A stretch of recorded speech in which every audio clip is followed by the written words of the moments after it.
Mura ba mga solid subscribers? So ngayon manonood ulit tayo ng update sa SB19 sa ating mahaliman. So ngayon napapanoorin natin itong kay Miss O, no? So shoutout kay Miss O, no? So sa kanya itong video na papanoorin natin sa mga updates sa ating regarding sa ating mahaliman, no? And kaya sinasabi ko na sa inyo, si Miss O, panoorin nyo yan kasi sobrang solid ng mga contents niyan. And sa kanya talaga ako humihingi ng updates or nakiki-update pag halimbawa gusto ko makapanood ng mga updates regarding sa ating mahaliman. So, ayoko nang patagalin pa. So, without further ado, let's all watch this. SB19 reaction sa tampo at pandudog show ng mga fans.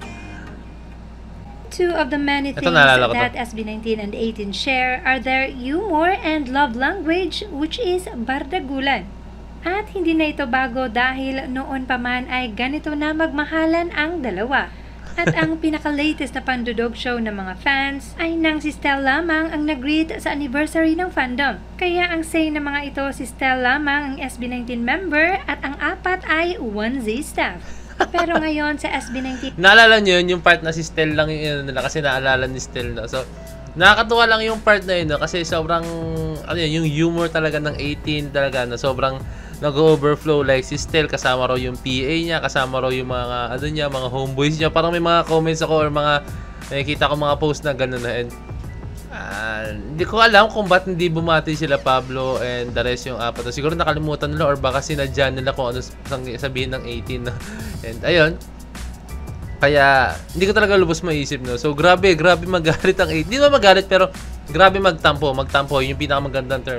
Grabe magtampo ang 18, no, kasi talagang sobrang taos puso talaga. Grabe, tawa yung ano.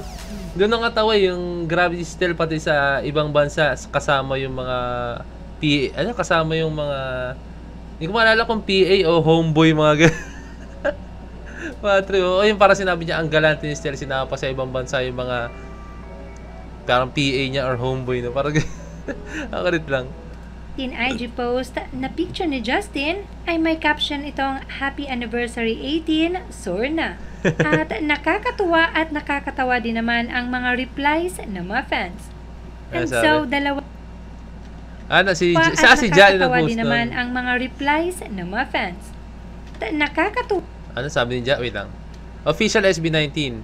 Happy Anniversary 18, may sorry na. May caption itong Happy Anniversary 18, Sorna. At nakakatuwa at nakakatawa. Yan. Hi. Oo na nga. De Dios o De Dios? Hirap mong tanggihan eh. Apology accepted ho. But wait pa din sa tatlong yung stops na wait pa rin sa tatlong yung stops, no? Grabe, 18, sobrang dinudurog niya ng mahaliw. Nakakatuwa lang, no? So, yung tatlong stop, si Ken, si Josh, at saka si Pablo, rating pa rin kaming mga fan kahit staff kayo. Para sabi na yun. Kala mo makukuha mo kami sa TikTok at IG post mo na yan, pues sige, okay na tayo. Wag ninyo ulitin, I love you. Ito, sarcastic na ito, na bigla nag-switch. Kala mo makukuha mo kami sa TikTok at IG post na yan, pues sige, okay na tayo. Para sinabi niya, kung with emotion, kala mo makukuha mo kami sa TikTok at IG post na yan, pues sige, okay na tayo. Huwag nyo na ulitin ha, love you. Parang ganun. Kung pagka bigla nag-switch, no, parang naging moody yung, eto, si It's Super Super Zia yan, no, na ganun. Palibhasa, alam nyo kung paano kami kunin eh. Gay apology accepted. Parang ganun. Palibhasa, alam nyo kung paano kami kunin eh. Sige, apology accepted. Parang gano'n. Parang nagdadalong isip siya. Ayaw mo na. Sige. Apology accepted. Malakas kayo sa akin. Parang ganyan siya, sabi niya. Tawa din naman ang mga replies ng mga fans. And so, dalawa ng SB bumati, kaya naman ang mga replies ng mga fans. And so, dalawa na ang bumati, kaya dalawa na ang SB. 2 SB19 members ko. Gagi, ang kulit. 2 SB19 members confirmed. 3 SB19 staff still resign.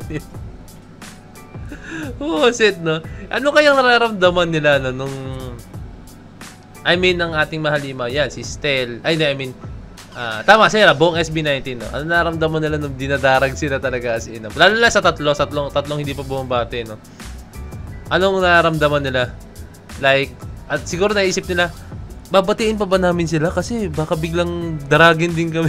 Pero para sa akin, mas okay nang late kayo kaysa hindi nyo batiin ng 18 na. As hindi kasi hindi batiin niya. Para sa akin no? Mas mahirap pag hindi niyo sila batiin. Mas malalong tatampo yan. No? Okay lang kahit late basta mabatiin niyo sila, no? Walang problema doon, no? Pero up to this day, no, si Miss O sobrang updated nito. Parang wala pa ring updates yung tatlo. Yung tatlong staff wala pa ring update. Si Ja pa lang ang humahabol, ha. Okay, sige. Tatlong staff. Tahimik pa rin kayo. Naka-mute yata sila. Nick Cervantes, Forgiven. Yung tatlong staff ko yan. Trip pati yung tatlong staff. Talaga ako dun sa sinasabi na tatlong staff, no? Talagang nahuhook talaga ako dun. SB19 members.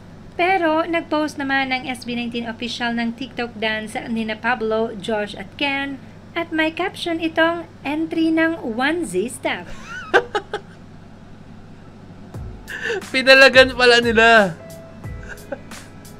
Pinalagan nila. So, ang SB19, parang nagiging playful sila sa 18. No? Nagiging playful sila. So, okay to. Para sa akin, okay din to. No? Pero, syempre, nakakatampo rin yun kung halimbawa man talagang ang solid fan ka talaga ng SB19, magtatampo ka talaga pag halimbawa hindi ka binati ng mahalima talaga as in. So, ito, sinakyan talaga nila na entry ng mga 1Z stuff. Hindi ko alam kung sila nag-post nito. Pero ang kulit lang ng mga gantong moment, no? Talagang sinasakyan nila yung trip. Dito makikita na aware ang SB19 sa pangdudog show ng mga fans, and because they love 18 at ang love language nila ay bardagulan, sinakyan din nila ang mga pandudog show nito. So tenyo, silang tatlo naka-apron sila, no? So talagang staff talaga yung datingan nila, no? Like hindi ko nilalang ang mga staff, like mga ganyan yung mga Actually, mga ganyan nga sila pa yung mga like yung mga nasusuot usually niyan, mga nasa di ba, nasa tawag dito, sa mga lutuan. Sila yung masarap kasama kasi pag kasama mo sila, yes, magaling magluto to, masarap luto nito, no? Pero syempre, usually mga staff yung nagsusuot niya ng mga apron, no? Kaya ayun. Sa kusina pala sila yung mga in-charge sa kusina, no? Tapos yun, ito yung mga talaga staff talaga sila, like staff, no? Talaga sila, so ito okay, ayun yung representation kaya sila nag-apron, and then sila dalawa, si Ja at si Stel naman, nagsuot sila ng casual na suot lang, no? Kasi alam niyo naman, ito yung formahan talaga ng SB19, no? Like sabi ni Ja, okay, hindi na ako magsusuot ng apron, kayo na lang kasi nabati ko ng 18, no? So kayong tatlo na lang. Si Stel matik naman, kasi binati niya ahead of time ang 18.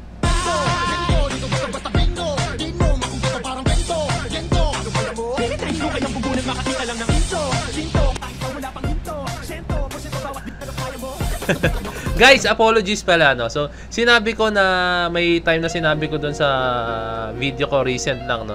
Na yung Gento na budot. So, sinabi ko nga na parang hindi yata sila gumawa nun. Pero, sila pala ang gumawa talaga nun, ha? Hindi mismo SB19. Ewan ko lang, hindi ko lang. Correct me if I'm wrong ulit, ha? Pero may mga nagsasabi na comments na sila daw yung gumawa nun, or producer nila, or music producer, or what, no? And doon na makikita na alam mo yun, pwede sila maging playful. Kasi para sa akin, pag kayo gumawa ng isang bagay, pwede kayo maging playful dyan. Bahala kayo kung anong gusto nyo gawin. Pero ang pangit lang is, halimbawang, hindi na kayo gumawa, tapos parang nalaro-laro nyo pa, binababoy nyo pa. Kaya may sinabi ako doon na parang yun nga, basta medyo hindi ko matandaan pinakasinabi ko, basta sinabi ko parang respeto kasi syempre kanta ng SB19 doon, no? Pero syempre naging playful ng SB19, which is alam mo yun, sinakyan nila, no? Pero yun pala, kaya sila playful kasi sila pala mismo nagpasimulan nito, sila may pakana, no? Kaya ayun lang, hindi ko talaga alam. So solid, maraming salamat, solid sa mga solid SB19 fan, no? 18, no? So ayun, nakita natin dito yung humor ng SB19, nakita natin kung paano sila makisakay sa biro ng 18 talaga, no? Kaya ayun, sana makakita pa tayo ng mga gantong klaseng moments. Joke lang.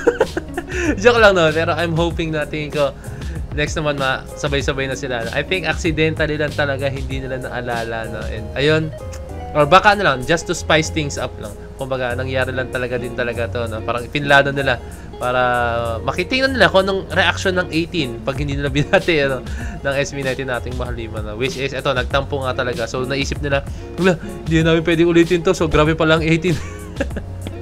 So, yun lang. Sobrang nakakatuwa lang. So, marami pa tayong updates na mapapanoorin na. So, yun lang. Kung meron expire ka lang, comment down below, message ako sa Facebook page na Point of Pen. So, this is Point of Pen signing out. Peace, that's shit.